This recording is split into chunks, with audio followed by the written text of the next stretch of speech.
Welcome back to the Rum Ration podcast. I'm Colin, joined as always by Rejoy, and today we're talking about a unit that did what units do. They took a mission nobody wanted, with a timeline that nobody liked, under conditions nobody asked for. And they delivered an undefeated result that still irritates the smug parts of the hockey universe.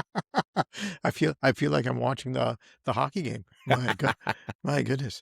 And that's saying something, isn't it? Because hockey already irritates the smug parts of the winter sports universe.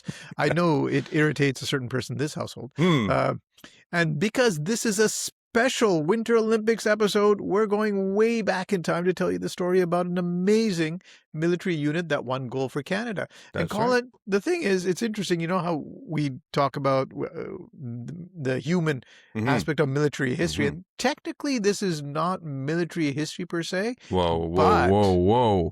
How dare you say that? But I think it is, of course, tied into military history in an abstract way. It's a military unit. It's a military unit, exactly. And it's history. And it's history. And most importantly, we're talking about hockey. That's right. That's right. And this is a special Olympic time. So hopefully when this comes out, we're winning the gold or we've won the gold. Yes. Because, yes. That's what's important. Yeah, and understand why hockey is so important for Canadians.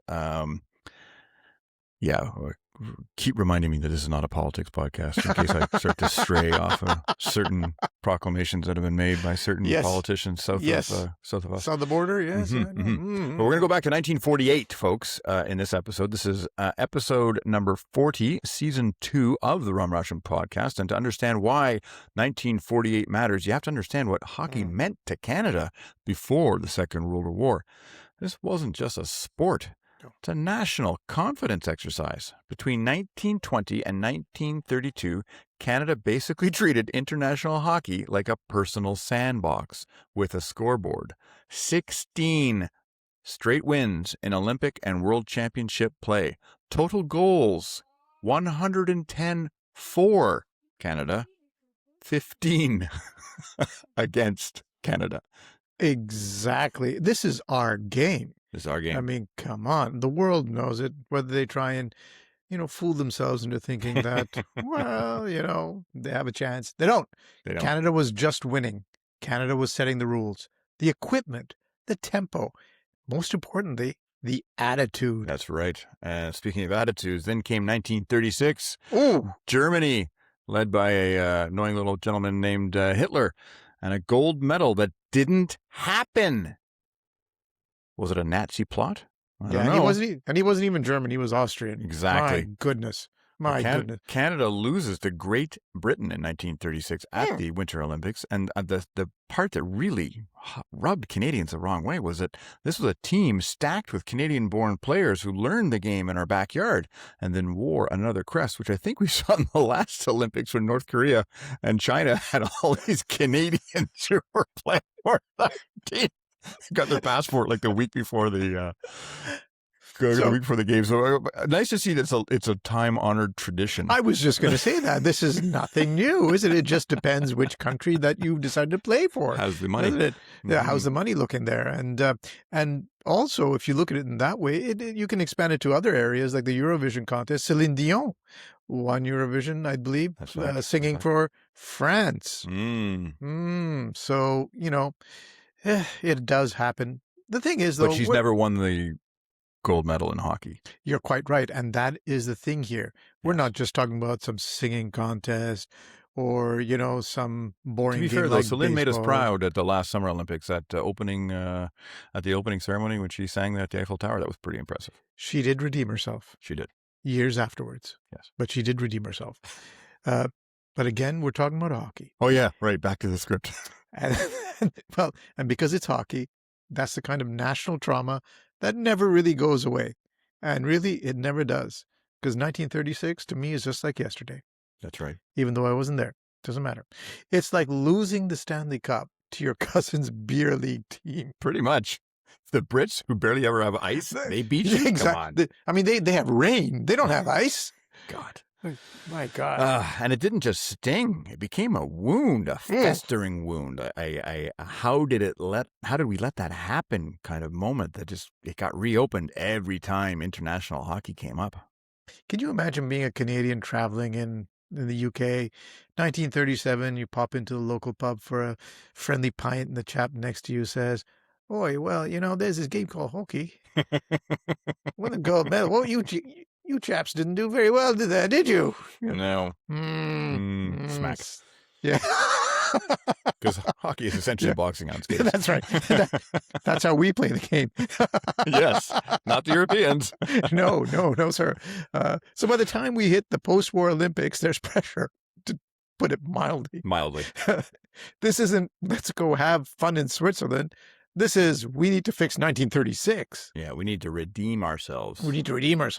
And this episode is built on a book called Gold Medal Misfits by Pat McAdam.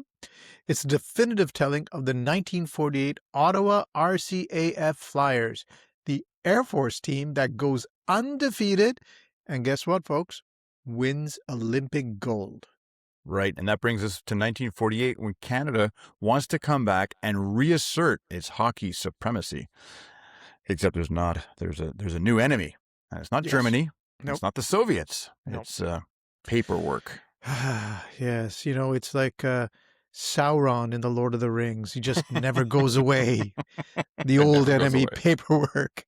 So we're talking about the amateur oath here. Mm-hmm. And speaking of the amateur oath, this is a good place to take a break for our fantasy sponsor segment. This episode is brought to you by the Amateur Oath Old Fashioned, the only cocktail legally required to be technically unpaid. It's rye, bitters, and a garnish of plausible deniability. Comes served with a tiny waiver you sign that says, this drink is strictly for the love of sport. And if anyone asks whether you've been compensated, you just point at the orange peel and say, expenses. The Amateur Oath Old Fashioned, strong enough to make you believe you're still an amateur. Briefly. So the International Olympic Committee, the IOC's amateur rules were tightening, and Canada's best senior options were getting squeezed. The Montreal Royals, which was an amateur team that was, semi-amateur, we'll see, was a top candidate, and they declined.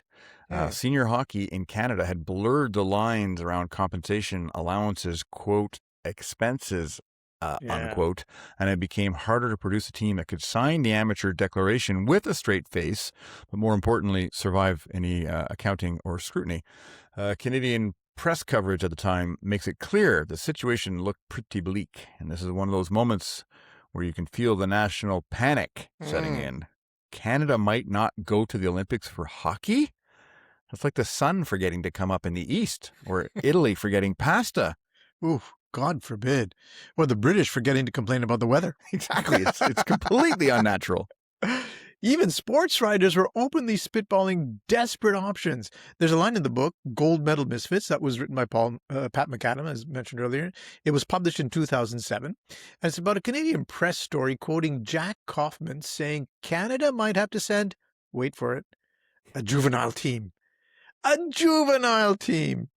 Ha! That's the level of institutional despair we're talking about here, Colin.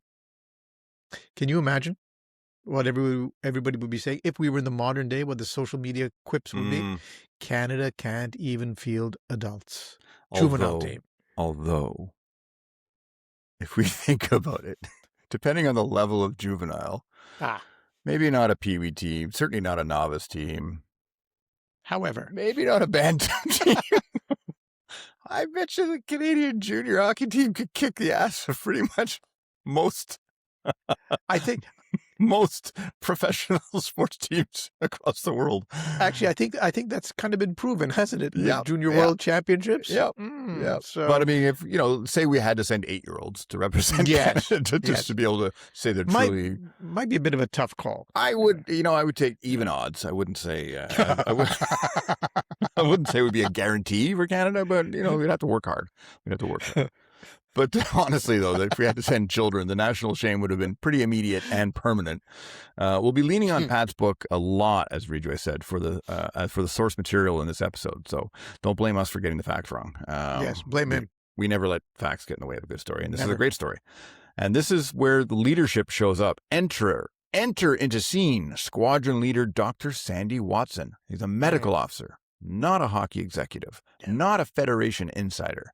He sees a situation, essentially says, absolutely not. And when we were junior officers, Colin, we heard that term a lot. Absolutely not, did we not? Yes. We sure did. We had so many good ideas, and, well, absolutely not was something we heard quite often. Oh, Rejoy, before you go, where did we serve when we were junior officers? Where did we serve? Yeah, what Oh, of course, we must bring that in. I'm so sorry, nearly forgot. In our beloved regiment, the Royal Montreal Regiment. there we go. I wouldn't want Jake, in the comments No, pointing out that no. we'd forgotten to weave it into No, the episode. no, And that's we're right. not trying to claim that the RMR won the gold, but Could have done. Could have done. Could have got silver. I mean, the RMR hockey team did win the Canadian Army Championships in 1942. We have some beautiful photos of that. There you go, Jay. 1942. There you go. RMR. Yeah, didn't see any Yanks there. Yeah. Huh? No.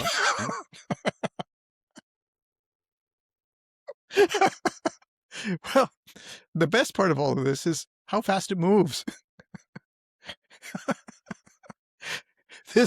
I feel we're going to be getting some comments on this Yes, one. we will. Well, this isn't a 5-committee, 12-subcommittee process. This is one guy looking at a mission and saying, I can solve that with a loophole and a kickback. There you go. Who doesn't love some loopholes? Watson understood that a key technicality. Royal Canadian Air Force personnel were paid for military service, not for hockey. And that gave them a much cleaner claim to amateur status than most senior teams in the country. And he leveraged relationships. Watson was a personal physician to Air Marshal Wilf Curtis. And that matters because he gets FaceTime, he gets attention, and he gets a very direct timeline. Basically, he was told, put a team together in about 48 hours or we're done talking. And that is the most military timeline imaginable. You got 2 days, figure it out. Also, no excuses. Funny how many times that comes up in military life. Mm-hmm. You've got make it happen, and you've got 10 minutes. Yeah. So off you go.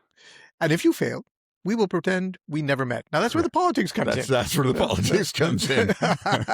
Sorry, who are you again? Never heard you. No. He meets with Defense Minister Brooke Claxton. He meets Curtis. The support is approved, but it comes with a very Air Force condition. They'll provide transportation, rations, logistics support, but not direct funding. Watson is told to make it work anyway. So we'll give you everything you need except what you need most, the money. Cash. Yeah. Yes. But, we will move you, feed you, and keep you alive, but we will not pay for your sticks. That is classic support relationship. Yeah, it's like, we'll give you the weapons, but no ammunition. or bayonets. Or bayonets. Off you go. Make it work. So that's also how you end up with Watson doing the most Canadian thing possible. Something, Colin, you and I have done many times in our lives. Scrounging. Exactly. The kit becomes a logistics campaign. Watson and the organizers secure donated equipment. There's a detail in the book about sweaters and the fight to wear the RCAF roundel, the famous roundel. Watson wants a bullseye on the chest, not just a maple leaf, a service identity. And I think he had a point because it was the RCAF who stood up to represent Canada and make it happen. And it becomes part brand, part morale, part statement that this is a military team doing a national job. And speaking of symbols and that roundel, I have to admit, although I know you're a diehard Montreal Canadiens fan. Yes, sir. And I am one of the deep blue Toronto Maple Leafs sufferers. Deluded from the time I was very small. But I can't help but have a soft spot in my heart for the Winnipeg Jets, just based on their uniform. Yeah. Well, there is for the a military history, a Canadian military history connection for the Leafs, obviously the Toronto Maple Leafs, because the original Leaf was based on the CEF cap badge. Yes, you're right. Canadian Expeditionary Force. Yeah. Yes. And you see that now they've resurrected it. That's right. For the last few years. Yeah, very much so. So, I respect that. If you're going to do it in your own colors. Right. Canada wasn't ready to step up and field the national team. Well, the RCAF should absolutely wear their roundel. Also, if you're going to be called misfits, you might as well, look like a unit. Well, yeah. And the financing is real. The team ends up playing dozens of exhibition games on tour to pay its way. In the book's description, they played 34 exhibitions to cover expenses. 34. That's a lot of games. That's a lot of games. That's not a warm-up schedule. That's fundraising with skates. So the concept is sound, but the roster's a mess. This Mm. isn't Canada sending its best ready-made club. This is Canada assembling a unit under pressure. They hold tryouts at Princess Louise Barracks. The book describes it as chaotic and revolving. Who would have thought? And then the early exhibitions happen, and they go, well, badly. Yeah. Yeah, the first public hit. Well, a 7-0 loss to McGill. I'm not surprised. McGill has a proud tradition Oh, here we of go. great hockey teams. Gee, Rejoy, where did you go to university? The Redmen are famous for their skill. Not called that anymore. Not called that anymore. They're not called that anymore. Oh, no, sir. Oh, dear. Oh, well. Again, this is not a politics podcast, so We're we'll not get going into that later. That game was from the Governor General Alexander. Then they lose again, 6-2 to an Ottawa service team. Ouch. The press reaction is harsh, needless to say. And the vibe, don't go to Europe and embarrass us. Right. And getting shut out in front of the Governor General is a kind of event that lives forever in your unit's group chat. Because let's not forget, folks, Governor Generals are tied pretty closely to the game of Canada. That Stanley Cup that was donated by a Governor General, they kind of take hockey seriously. Yeah, it means something. And the Governor General watching you get pumped 7-0 is basically a formal expression with a catastrophe. It's not exactly confidence building, is it? Far from it. Even Barbara Ann Scott, Canada's own Olympic figure skating star, is quoted in the book as saying she hoped the team wouldn't go because they were, quote, a sad-looking bunch, unquote. And I wonder if those are the exact words or if they've been tempered to fit the narrative. Now, that's the level of public doubt that was out there. Yeah, so RCAF Flyers, I'm sure their morale must have been pretty high. I mean, that's pretty brutal. That's friendly fire coming from a national icon. She's an Olympic figure skating star and saying, don't go. Ouch. Ouch doesn't even begin to cover it. But the thing is, it's also honest. Yeah. Which is the most Canadian kind of brutal. And I think this is a good place to call a timeout to introduce a fantasy sponsor for this episode, because we all need the lubrication and the, little bit morale lifting here, I think. Indeed. So I'd like to introduce Sandy Watson's Figure It Out Flightline Flask, a rugged service grade blend for when you've got 48 hours to build a national team and no one's paying for sticks. Tasting notes include cold hangar air, train station coffee, and the emotional flavor of being down 7-0 in front of the Governor General. Ouch. It's a scrounged blend. Every batch is different because the ingredients were obtained through relationships, favors, and mildly aggressive optimism. Sandy Watson's Flightline Flask. If it's stupid but it works, have another. Indeed. So Watson and the organizers do the practical thing. They improve the roster. Watson reaches out, including to NHL general managers, to identify senior talent that could strengthen the team. So, there are a couple of people here that we should talk about. In the book, he talks about going after George Mara and Wally Hayter as major upgrades to the team. And so why did you go after them? Because those are names I don't think very many people would know in today's world. So first of all, they were said to be of higher caliber than other members of the team, which is important. They were also available because they weren't tied up by pro contracts, and Right. they had pro level credibility. Both Mara and Hayter had tried out with the New York Rangers in 1946. Now, here's the interesting part. They didn't sign because they turned down the contracts because of business opportunities in Toronto. So they Wow. didn't join the Rangers because they weren't good enough. They didn't join the Rangers because they felt the Rangers weren't good enough for them. Wow. So that meant that their amateur status was maintained. That's right. And so they brought size, versatility, and leadership to a team that badly needed all of those things at this point in time. And presumably they suddenly became recruits in the Royal Canadian Air Force. very quickly. Yes. How did that happen, I wonder? And this is the part where the mission goes from concept to capability. Exactly. And where the Misfits label starts becoming fuel. Ah, yes, we should also be honest. The Canadian public loves a redemption arc, but only after the redemption happens. Yes. Again, that's a very Canadian way of looking at things. Now, the journey overseas itself becomes part of the story. They sail. They're not pampered. They're not treated like a polished national machine.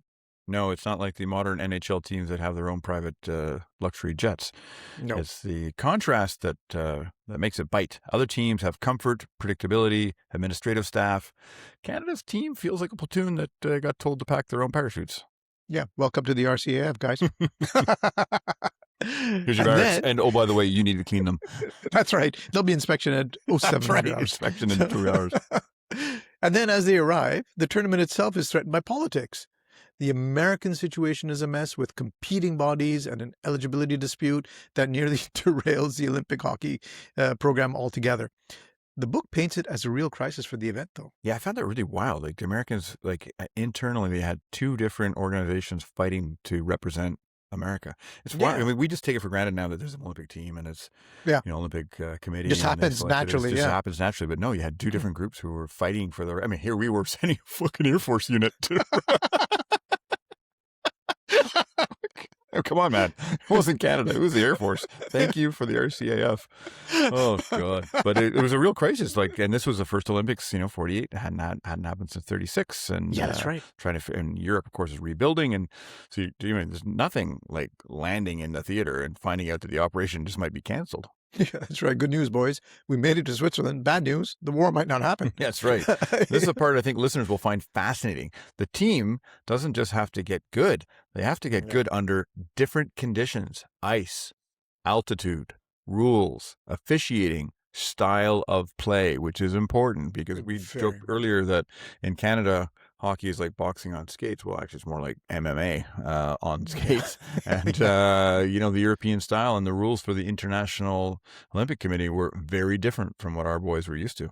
Yeah, very, very different. The book notes altitude had real effects. I think you and I have traveled all over the world, and you feel it. You do feel that those kinds of effects. Some of the players had headaches, shortness of breath, even vomiting. Wow. It wasn't just travel fatigue, it was physiology. The mountain environment mattered. And remember, we're talking 1948. I mean, today people are used to travel because it's so accessible. But in 1948, it was a big deal. That's right. That's the part that people often forget. You can be tough as nails and still get humbled by oxygen. I mean, if you read anything about the early explorers or even today, people who are trying to go up Everest or any of these big high mountains say you absolutely need to have your oxygen because it'll make you as weak as a kitten. Yep. And you know what? The mountain does not care about your shift length. It does not. And the rules difference were serious. The book lists multiple points. Body checking was treated as taboo. Like, how the fuck do you play hockey if you can't hit somebody? You couldn't shoot the puck while down on the ice. Players were restricted on when they could pick up a broken stick. You couldn't throw the puck. And overall, the Canadian physical style was being squeezed by interpretation. Yeah, it's kind of like sending infantry into a fight where you're told you can't use cover properly. And also, you're not allowed to run. It's kind of like everyone's perception of the British Redcoat that we covered in our last episode. That's right. And depending on when this one comes out, it might be in the next episode. But anyway, it's being covered. Tune into the Rum Ration podcast to learn about redcoats. And also, if you bump into someone, it's a moral failing. Apparently, body checking was considered like a serious taboo. I mean, how could an honest, God-fearing Canadian boy be expected to play the game properly as God intended by smashing people to pieces and knocking their teeth out? That's how the game is played. Well, the Europeans are basically playing a different game. More puck movement, less contact, more interpretation. It's ballet on ice. Really? It's going to the opera. It's all that kind of, fluidity of motion. Where's blood? Where's the blood? Like, how do you knock a teeth out? Precisely. Yeah. It's so unfair. And this early tour that they do to kind of warm up and get used to things, it reflects that adjustment period. The Flyers' first game in Europe is a loss, 5-3 to the Paris Club de Racing. Good Lord, that's got to hurt. And the post-game sense is this is going to be harder than expected. Yeah, because, like the European style, again, is very fluid and ballet-like, so it's hard to catch them to hit them. Mhm. That's That's a good point. You got to catch him before you hit him. That's why it was called the Paris Club de Racing. Very fast. Vite, vite. Very, very, bit, exactly. So, there you go. But it's not all bad. I mean, work out those kinks early on, right? Mhm, Better get mhm. punched in the mouth before the tournament starts Yeah, than yeah, during the you're right. gold medal run. Yeah. But let's not gloss over the fact that the Canadian national team lost.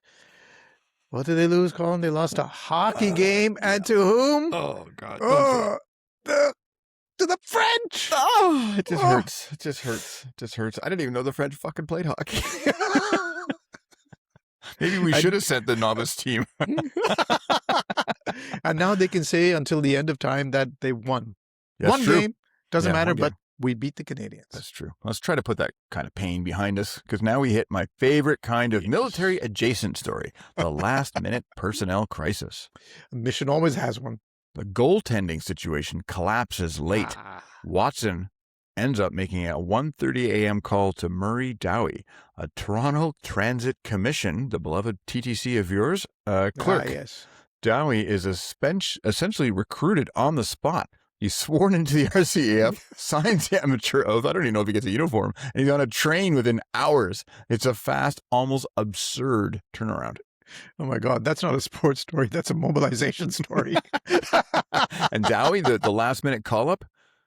But Dowie's performance is framed as historic. Get this. He records 5 shutouts. Damn. 5. He's been a clerk at the TTC. Good Lord, that's incredible. Can you imagine? 5 Jesus. shutouts at the Olympics off of a 3-hour warning order. That is not a hot streak. That is a personality trait. Well Once said. the tournament begins, the on-ice story is just pure dominance. But the context is still hostile. Rules, refereeing, style clashes, and national politics. And the Flyers aren't just trying to win games. They're trying to restore national credibility in a sport that Canada had basically defined. I mean, again, remember, Colin, you had mentioned earlier the types of the abuse that was raining down on this team before they set out. So there was a lot at stake here. But the redemption arc was beginning, as we said, and we like to see people win. But Yes. The tie with Czechoslovakia becomes the turning point Yes. where everyone circles. It ends 0-0, which, you think, okay, it's a tie. No clear winner. But the result triggers a math problem because gold at the time is effectively determined not by head-to-head, but by the tournament's goal-quotient system. Yes, and here we get into those figures, and we're not good with figures. Infantry. Yes, infantry. So this may be a bit of a struggle to understand, but this is what it is. So for listeners, the goal quotient is not goal differential. Right. And that's what I had initially interpreted as Yeah, me being. too. Right? It's a ratio. Goals for divided by goals against. So goals for divided by goals against. Which means if you allow even one garbage goal, you can tank your math. Yeah. Which is so important about the shutouts, right? Because this Yeah, turns hockey into an exactly. accounting exercise. Exactly. The most Canadian tragedy imaginable. Well, at least the RCAF, they have to take math into account. So good that this is the branch of the arm that took on this particular mission. The numbers in the book make it stark. Before the final game, Canada's quotient is 13.2. The Czech quotient is 5.06. The implication is simple. Canada must win and must protect the against column like it's a classified file. That's right. Essentially. It's a tactical requirement. No leaks. No garbage goals.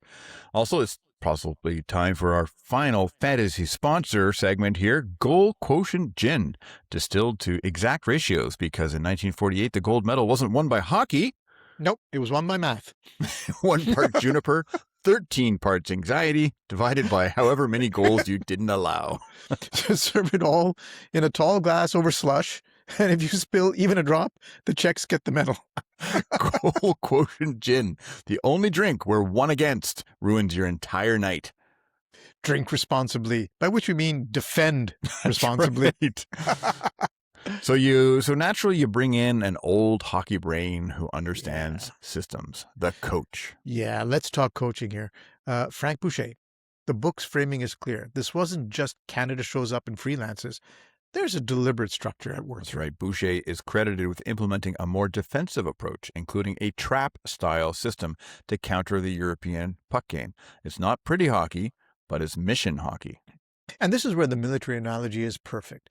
Sometimes the job isn't to look good. The job is to win and to deny the enemy what they want. So if it's stupid but it works, it ain't stupid. That's right. All right. Also, if Europeans want a ballet, well, they can go to the ballet. That's exactly right. This is a hockey game. Exactly. So the officiating friction is constant. Canada's physicality is penalized. No kidding. The Flyers end up with 99 minutes and penalties. Only? Just to give you a clear idea, the Czechs have 11. 99? 11. I wonder if the Great One took his number from that. Just wonder. We'll have to ask him. We'll have to ask him. He looked back and said, I'll take that. Yeah. It becomes so lopsided that the KF president, the Canadian Amateur Hockey Association president, Dudley telegrams a complaint about unfair refereeing and questionable decisions. That's never been done before in the history of hockey, I'm sure. But it is an incredible delta. And for those who are, think, oh, the Canadians are so close. No, they played basically the entire game with only 4 guys on the ice. 99 minutes and penalties. Yeah. Yeah, well, that's not discipline. That's welcome to Europe. Yeah, and it forces adaptation. You either rage about it and cry and whine, or you solve it. And the Flyers solve it. So let's put a pin in the key point. Undefeated. And that's right. The spine of the story. Undefeated in a tournament where the rules aren't yours, the ice isn't yours, and half the crowd is waiting for you to fail. Yeah, that's right. And the stars show up, don't they? Yeah. Wally Hayter becomes the tournament's leading scorer with 21 goals and 8 assists, and is named most valuable player. Yeah, that's not just contributing. That's deciding outcomes. 21 goals. 21 goals. And it's not just scoring, it's composure, discipline, leadership, like a unit that's decided we're not going to be the headline for the wrong reasons. Yeah, the last game, we're down there. The Canadians have advanced all the way to the last game. We're in Switzerland, home adjacent crowd, bad ice. The ice is actually pretty shitty and slushy, and pressure. And the math is clear. You have to win in a way that protects the quotient. Winning is not good enough. You have to win properly to make sure the math adds up. Which is crazy when you think about it, I mean, you talk about playing for the love of the game, but this is far more than that. And as you said, Colin, the ice is really bad. The book describes the ice as a sea of slush. I mean, oh, God. Well, this is a different time. They didn't have refrigeration, right? Correct. So, yeah. But guess what? Canada wins 3-0. Yes, sir. That scoreline matters because it preserves the defensive side of the quotient. It's the undefeated finish that secures gold. And once it's done, you get this moment of national exhale. Whew. Yeah, Prime Minister Mackenzie King himself sends a telegram praising their sportsmanship and their role as representatives of Canada. In other words, he's probably saying, thank you for fixing the 1936 problem. No mention if he's channeling his dead mother or his dead dog, but he still sends a very nice telegram. I'm thinking it's the dog. Probably. Yeah, that's probably what it was. I'm not sure if his mom was into hockey that much. And it's also if you're like my mom, she's definitely into hockey. It's basically him also saying thank you for making us feel like Canada again. And this is where the human side comes in. They weren't just athletes. Many of these men were veterans. They'd seen war. They'd seen loss. And, certain co-host of mine, I won't mention any names out of my deep respect to the Chatterjee family, had been, making some disparaging comments at the beginning of this podcast as perhaps this didn't meet the criteria for a military history podcast. We'll have some of these stories here. No, you're quite right. I stand corrected because, as we see here, the book emphasizes that particular point through individuals like Hubert Hubie Brooks. Now, Brooks is described as not a star hockey player, but immensely valuable as a leader and a veteran. And that's, as you say quite rightly, that's where these sort of things come in. And this is what we love talking about, right? The personal contributions that men and women make in campaigns. His service record includes being shot down, escaping a POW camp, fighting with Polish partisans, returning to the UK, and receiving the military cross from King George VI. Incredible. Those details become part of why are they professionals is the accusations that don't land cleanly. That's right. No, And I no. think, a guy who gets shot down in a flaming bomber aircraft has to parachute safely down, then fights with the Poles, gets the Yeah. military cross after, escaping, getting back to the UK. I think we could do a podcast episode just on that guy. It'd be Exactly. worthy, and he's part of the team. Arguably, probably winning the gold medal was the highlight, though. Oh, probably. And that's the part I love. Right. You can Yes. chirp the RCAF Flyers all you want until you remember that some of these men had survived things that makes Game 7 of the NHL playoffs feel like a walk in the park. No, exactly. You think your referee is unfair? This guy escaped a Nazi POW camp. Dude. He's not complaining. After the gold, the story doesn't just fade. There's a homecoming. There's recognition. There's the way the country reframes them, because we always love to change history. When it's convenient, That's right. It's all about convenience. They return to Ottawa and are celebrated. The phrase "captains of the clouds" appears in the book as part of that post-Olympic narrative. I love that. Mhm. Captains of the clouds. That's not what they were calling them when they headed out. No, I think it was more like, Yep. don't embarrass us. Yes. Don't go over. Send over a Bantam AA team. Yeah. My 10-year-old is free this weekend. He and his team are willing to go. But they have an English history exam on Tuesday. They need to be back. Well, this is a very Air Force way to be praised, though, isn't it? Yes, captains of the clouds. It's much better than competent administrative personnel of the clouds. And decades later, the legacy is formalized. The book notes that in 2001, the Flyers were honored by the Canadian Armed Forces as their athletes of the century. That's a serious institutional stamp.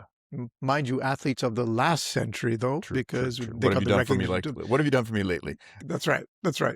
But it was very, very well deserved. And this wasn't just winning. This was restoring belief. So when we say undefeated, we're not just talking about a stat line. We're talking about a unit that was mocked at home, constrained abroad, squeezed by politics, and still produced an undefeated gold medal run. And they weren't even supposed to go. That's right. They weren't supposed to win. And they definitely weren't supposed to do it undefeated. But they did. And if there's a lesson that the Rum Ration podcast likes, it's this one. When a mission matters and the people next to you matter, you don't need perfect conditions. You need commitment. And maybe a doctor who knows how to scrounge sticks. Well, maybe. Dr. Sandy Watson, the patron saint of figure it out.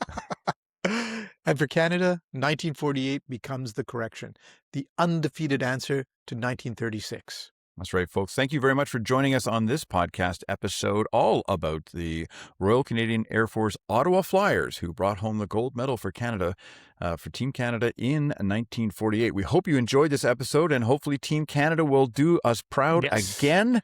Won't be so many RCAF members this time, but hopefully they will bring home the gold this year as well in 2026. Counting on it, I'm sure they'll do us proud. In the meantime, here's to the Ottawa RCAF Flyers, the misfits who went undefeated and made history.